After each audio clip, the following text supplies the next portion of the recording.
Hello everyone, I'm Coco. இன்னைக்கு நம்ம Microsoft வேர்டில் எப்படி வந்து ஒரு வேர்ட் ஃபைலை ரீட் ஒன்லிக்கு செட் பண்ணலாம். ரீட் ஒன்லினா என்ன, இதை பற்றி நம்ம பார்க்க போகிறோம். வாங்க பார்க்கலாம். நான் ஒரு வேர்ட் ஃபைல் ஓப்பன் பண்ணுறேன். ஆல்ரெடி இந்த வேர்ட் ஃபைல் பற்றி நான் டைப் பண்ணி முடிச்சிட்டேன். இதுக்கப்புறம் எனக்கு வந்து இந்த வேர்ட் ஃபைலில் வந்து எந்த சேஞ்சஸுமே இல்லை. இதை வந்து நான் வந்து எப்படி வந்து இந்த ரீட் ஒன்லிக்கு செட் பண்ணுறதுன்னு பார்த்தீங்கன்னா, ஃபஸ்ட்டு ரீட் ஒன்லினா என்னென்னு பார்ப்போம். ஃபஸ்ட்டு ரீட் ஒன்லினா என்னென்னு கேட்டேன்னா, இந்த ஃபைலை வந்து உங்களால் பார்க்க மட்டும் தான் முடியும். அண்ட் செகண்ட் பார்த்தீங்கன்னா, ஜஸ்ட் இதில் இருக்க டெக்ஸ்ட்டை வந்து நீங்கள் செலக்ட் பண்ணி காப்பி பண்ணி இன்னொரு ஃபைலுக்கு வந்து காப்பி பண்ணலாம். ஆனால் நீங்கள் இந்த ஃபைலில் ஒர்க் பண்ணணும்னு நினச்சிங்கன்னா இந்த ஃபைலில் வந்து உங்களால் ஒர்க் பண்ண முடியாது. சப்போஸ் இது சேஞ்சஸே பண்ணால் கூட இந்த ஃபைலை வந்து உங்களால் சேவே பண்ண முடியாது. ஜஸ்ட் இந்த ஃபைல் பார்த்தீங்கன்னா ஜஸ்ட் நீங்கள் ரீட் மட்டும் தான் பண்ண முடியும். அதனால தான் இந்த ஃபைலை வந்து ரீட் ஒன்லின்னு சொல்கிறாங்க. இதை வந்து எப்படி செட் பண்ணலான்னு பார்க்கலாம். இதை ஃபர்ஸ்ட் வந்து எப்படி வந்து பாஸ்வேர்ட் செட் பண்ணாமல் ரீட் ஒன்லிக்கு உங்களுக்கு எப்படி இந்த ஃபைலை வந்து கொண்டு போகிறதுன்னு பார்ப்போம்.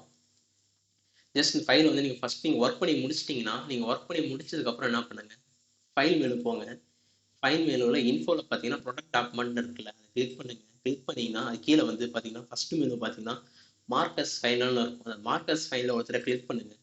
கிளிக் பண்ணோடனே ஒரு டைலாக் பாக்ஸ் வரும். அதில் என்ன கேட்கும்னா, this document will be marked as final then save கேட்கும். சரி, நீங்கள் ஓகே கொடுங்க. ஓகே கொடுத்தனே பார்த்தீங்கன்னா, ஸோ அந்த டாக்குமெண்ட் வந்து பார்த்தீங்கன்னா ஃபைனலாக வந்து மார்க் ஆகிடுச்சு. ஸோ மறுபடியும் வந்து பார்த்தீங்கன்னா ஃபைனல் மார்க் ஆனதுக்கப்புறம் பார்த்தீங்கன்னா இங்கே சேவ்ன்ற ஆப்ஷன் இருக்காது. ஸோ இது டிசேபிள் ஆகிடும். ஒன்லி ஃபார் சேவர்ஸ் தான் இருக்கும். நீங்கள் சேவர்ஸ் கொடுத்தீங்கன்னா வேறு நேமில் நீங்கள் வந்து வேறு ஃபார்மேட்டில் கூட நீங்கள் சேஞ்ச் பண்ணிக்கலாம். ஆனால் இந்த ஃபைல் வந்து நீங்கள் வந்து சேவ் பண்ண முடியாது. ஸோ நம்ம பேக் போகிறோம். பேக் போனதுக்கப்புறம் பார்த்தீங்கன்னா ஒரு எல்லோ கலரில் ஒரு ஸ்ட்ரிப் மாதிரி வந்திருக்கு பாருங்கள். அதில் பாருங்கள் marked as final. The author has marked this document as final to discourage editing இருக்கு. ஸோ இதில் பார்த்தீங்கன்னா இந்த டாக்குமெண்ட் வந்து உங்களால் எடிட் பண்ண முடியாது. ஃபார் சாப்டர் பக்கத்தில் கர்சரை கிளிக் பண்ணுறேன். கிளிக் பண்ணிட்டேன். ஸோ நான் டைப் பண்ணுறேன். டைப் பண்ணுறது பார்த்தீங்கன்னா அந்த இடத்துல வரவே இல்லை. கீழே பாருங்கள், this modification is not allowed because this section is லாக்னு வருது பாருங்க. ஸோ நீங்கள் எங்கே வச்சு கிளிக் பண்ணி நீங்கள் எது டைப் பண்ண நினச்சாலும் டைப் பண்ண முடியாது. பட் இந்த ஃபைலை வந்து பார்த்தீங்கன்னா நீங்கள் ரீட் பண்ணலாம். ஸோ டாப் டு பாட்டம் பார்த்தீங்கன்னா இந்த ஃபைலை வந்து நீங்கள் ரீட் பண்ணலாம். ஏதாச்சும் டெக்ஸ்ட்டை வந்து காப்பி பண்ணி வேற ஒரு நியூ டாக்குமெண்ட் காப்பி பேஸ்ட் பண்ணாலும் நீங்கள் பேஸ்ட் பண்ணலாம். ஸோ அந்த டெக்ஸ்ட்டை வந்து நான் செலக்ட் பண்ணுறேன். செலக்ட் பண்ணி காப்பி பண்ணுறேன். மறுபடியும் ஃபைல் போகிறேன்.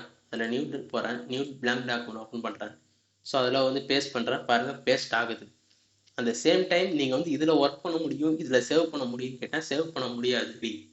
ஸோ இதில் எனக்கு வந்து இதில் ஒர்க் பண்ணி ஆகணும், ஃபைனெல்லாம் முடிக்கவே இல்லை அப்படின்னு நீங்கள் நினச்சிங்கன்னா எடிட் எனிவேன்னு இருக்குது பார்த்தீங்களா, அந்த எடிட் எனிவேன்னு கொடுத்தீங்கன்னா ஸோ இந்த மாதிரி மார்க்கஸ் ஃபைனல் கொடுத்தோம்ல அது வந்து கேன்சல் ஆகிடும். பார்த்தீங்கன்னா மறுபடியும் இந்த ஃபைல் வந்து நீங்கள் நார்மலாக எடிட்டிங் மோடுக்கு வந்துடும். ஸோ நீங்கள் மறுபடியும் நீங்கள் வந்து எடிட் பண்ணலாம், சரி எடிட் பண்ணலாம். இல்லை ஏதாச்சும் டெக்ஸ்ட்டை காப்பி பண்ணி அடுத்த பேராகிராஃப் வந்து பேஸ்ட் பண்ணலாம். பேஸ்ட் பண்ணி அதுக்கப்புறம் நீங்கள் சேவ் பண்ணுறதா இருந்தால் கூட சேவ் பண்ணிக்கலாம். இப்போ நீங்கள் ஃபைல் போய் பார்த்தீங்கன்னா சேவ் ஆப்ஷன் இருக்கும். ஸோ இதான் வந்து பார்த்தீங்கன்னா ரீட் ஒன்லி. இந்த ரீட் ஒன்லி பார்த்தீங்கன்னா உங்களுக்கு வந்து நீங்கள் எப்படி ரீட் ஃபைலை வந்து ஒர்க் பண்ணுறது, ஒர்க் பண்ணி முடிச்சதுக்கப்புறம் ரீட் ஒன்லி கொடுக்குறதுன்னு பார்த்தோம். இதே வந்து ஃபைல் வந்து நீங்கள் இன்னொருத்தவங்களுக்கு கொடுக்க போகிறீங்க. அந்த ஃபைலை வந்து அவங்க சேஞ்சஸ் பண்ணக்கூடாது. நீங்கள் மட்டும் தான் ஒரிஜினல் ஆத்தர், நீங்கள் மட்டும் தான் சேஞ்சஸ் பண்ணணும். அவங்க வந்து சேஞ்சஸே பண்ணக்கூடாது. ஜஸ்ட் அவங்க ரீட் மட்டும் தான் பண்ணணும். வேணும்னா செலக்ட் பண்ணி காப்பி பண்ணி இன்னொரு ஃபைல் வேணும் பேஸ்ட் பண்ணிக்கணும் அப்படின்னு நினச்சிங்கன்னா நீங்கள் என்ன பண்ணணும்னா, நீங்கள் ஃபைலை ஃபுல்லாக ஒர்க் பண்ணி முடிச்சதுக்கப்புறம் மறுபடியும் ஃபைல் போங்க. ஃபைல் போய்ட்டு ப்ரொடக்ட் டாக்குமெண்ட் இருக்கு பாருங்கள். இந்த ப்ரொடக்ட் டாக்குமெண்ட் கீழே போனீங்கன்னா ரஸ்டிக் எடிட்டிங் இருக்குது பார்த்தீங்களா, அந்த ரஸ்டிக் எடிட்டிங்கை வந்து ஜஸ்ட் கிளிக் பண்ணுங்கள். கிளிக் பண்ணோன்னே பார்த்தீங்கன்னா சைடில் வந்து 3 ஆப்ஷன் இருக்கும், 3 மெனு இருக்கும். ஸோ அதில் ஃபஸ்ட்டு இது பாருங்கள், limit formatting and selection style. இது நீங்கள் கொடுத்தீங்கன்னா நீங்கள் என்னென்ன சேஞ்சஸ் பண்ணலான்னு சொல்லிட்டு நீங்கள் வந்து செட்டிங்ஸ் கொடுக்குறீங்களோ அது மட்டும் தான் கொடுக்குறாங்க. நான் கீழே இருக்க செட்டிங்ஸ் நான் கிளிக் பண்ணுறேன். கிளிக் பண்ணோன்னே பாருங்கள், ஸோ இது வந்து எனேபிள் ஆகல. ஃபஸ்ட்டு நான் வந்து இந்த limit formatting and selection style நான் வந்து கிளிக் பண்ணுறேன். கிளிக் பண்ணோடனே பாருங்கள், இது கீழே நிறையா வந்துடுச்சு. ஸோ பார்த்தீங்கன்னா ஆர்டிகல் செலெக்ஷன் இருக்குது. ஸோ பாடி டெக்ஸ்ட் இருக்குது, 1 2 3 4ன்னு இருக்குது. ஸோ இதில் உள்ள ஃபார்மேட்டிங் மட்டும் தான் நீங்கள் எடிட் பண்ண முடியும். எனக்கு இதில் உள்ள ஃபார்மேட்டில் எதுவும் அவங்க எடிட் பண்ணக்கூடாது. ஜஸ்ட் ஒன்லி ரீட் ஒன்லிங் மட்டும் தான் கொடுக்கணும். அவங்க எந்த சேஞ்சஸும் பண்ணக்கூடாதுன்னு நினச்சிங்கன்னா லிமிட் ஃபார்மேட்டிங் அன்டிக் பண்ணிவிடுங்க. அன்டிக் பண்ணிட்டு நார்மலாக எப்படி இருந்துச்சு அதை வச்சுருங்க. கீழே இந்த செகண்டுக்கு வாங்க. செகண்ட் எடிட்டிங் ரெஸ்ட்ரிக்ஷன் இருக்குது பார்த்தீங்களா, அந்த எடிட்டிங் ரெஸ்ட்ரிக்ஷன் வந்தீங்கன்னா allow only this type of editing இந்த டாக்குமெண்ட் இருக்குது. ஸோ நான் கிளிக் பண்ணுறேன். கிளிக் பண்ணோடனே பார்த்தீங்கன்னா அதில் நோ சேஞ்ச் ரீட் ஒன்லின்னு இருக்குது. அதையும் நான் மறுபடியும் கிளிக் பண்ணுறேன். ட்ராக் சேஞ்சஸ், கமெண்ட்ஸ், ஃபில்லிங் இன் ஃபார்ம்ஸ்ன்னு இருக்குது. ஸோ எனக்கு வந்து நோ சேஞ்சஸ் தான். இந்த சேஞ்சஸ் அவங்க பண்ணவே கூடாது அப்படின்னா நோ சேஞ்சஸ் கொடுங்க. நோ சேஞ்சஸ் கொடுத்துட்டு அதுக்கு கீழே பார்த்தீங்கன்னா எக்ஸப்ஷன் இருக்குது, எவ்ரி ஒன் வந்து எதுவுமே கொடுக்காதீங்க. கீழே வந்து இந்த ஸ்டார்ட் என்ஃபோர்ஸ்மெண்ட்னு இருக்குல்ல, அதில் எஸ் ஸ்டார்ட் என்ஃபோர்ஸிங் ப்ரொடக்ஷன் வந்து கிளிக் பண்ணுங்க. கிளிக் பண்ணோடனே பார்த்தீங்கன்னா உங்களுக்கு ஒரு பாஸ்வேர்டு வந்து செட் பண்ண சொல்லி கேட்கும். இது எதுக்கு இந்த பாஸ்வேர்ட்னா, இந்த பாஸ்வேர்டு தெரிஞ்சாதான் நீங்களே பார்த்தீங்கன்னா ஃபர்தராக வந்து இந்த ஃபைலை வந்து ஏதாச்சும் எடிட் பண்ணணும்னு நினச்சா கூட நீங்கள் வந்து எடிட் பண்ணலாம். சப்போஸ் இந்த ஃபார்மெட்டே உங்களுக்கு ஞாபகம் இல்லைன்னா இந்த ஃபைலை வந்து எடிட் பண்ண முடியாது. ஸோ நீங்கள் ஃபார்மேட் செட் பண்ணணும். ஸோ செட் பண்ணுங்க, என்ன ஃபார்மேட் செட் பண்ணுங்கள். செட் பண்ணதுக்கப்புறம் ரீஎன்ட்ரி பண்ணுங்கள். ரீஎன்ட்ரி பண்ணிட்டு ஓகே கொடுங்க. ஓகே கொடுத்தோன்னே இந்த ஃபைல் பாருங்கள், ப்ரொடக்ஷன் ஸ்டார்ட் ஆகிடுச்சு. இப்போ நான் வந்து ஃபைலை வந்து சேஞ்சஸ் பண்ணணும்னு நினைக்கிறேன். ஸோ இந்த சாப்டர் பக்கத்தில் பார்த்தீங்கன்னா கர்சர் இருக்குது. ஸோ நான் டைப் பண்ணுறேன், வரல. கீழே பார்த்தீங்கன்னா this modification is not allowed because this section is பிளாக்னு வருது. ஸோ நான் மறுபடியும் இந்த ஸ்மார்ட்டுக்கு பக்கத்தில் வச்சு டைப் பண்ணுறேன். ஸோ என்ன டைப் பண்ணாலும் பார்த்தீங்கன்னா அதை டைப் பண்ண ஒர்க் முடியவே இல்லை ஏதாச்சும் ஒரு பேராகிராஃப் செலக்ட் பண்ணி போல்ட் ஆகலாம்னு பார்க்குறேன். செலக்ட் பண்ணுறேன், பாருங்கள் இந்த போல்ட் ஆப்ஷன் கூட எனேபிள் ஆகலை, எல்லாமே டிசேபிளாக இருக்குது. ஸோ இந்த ஃபைலை வந்து நான் க்ளோஸ் பண்ணுறேன். இது வந்து பார்த்தீங்கன்னா நம்ம ஏற்கனவே காப்பி பண்ண ஃபைல் இது.